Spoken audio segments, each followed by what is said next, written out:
গ্রাম মানে শান্তি, গ্রাম মানে সবুজের ছোঁয়া। শহরের কোলাহল ছেড়ে যখন গ্রামের পথে আসি, মনটা যেন হালকা হয়ে যায়। চারিপাশে সবুজ মাঠ, নীল আকাশ আর মাটির গন্ধে ভরা বাতাস।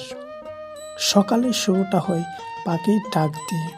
রোদ উঠতেই কৃষকেরা নামে মাঠে। কেউ হাল চাষ করে, কেউ ফসলের যত্ন। এই গ্রামে গড়ে ওঠে আমাদের জীবন। গ্রামের মানুষগুলো সহজ, সৎ আর আপন। দুঃখে সুখে সবাই পাশে দাঁড়ায়। একজনের আনন্দ মানে সবার আনন্দ।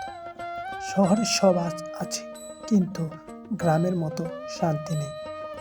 এখানে আছে শেকড়, এখানেই আছে হৃদয়ের টান। গ্রাম শুধু একটা জায়গা নেই, এটা এক প্রাণ কেন্দ্র, যেন দেখলে মন জুড়িয়ে যায়।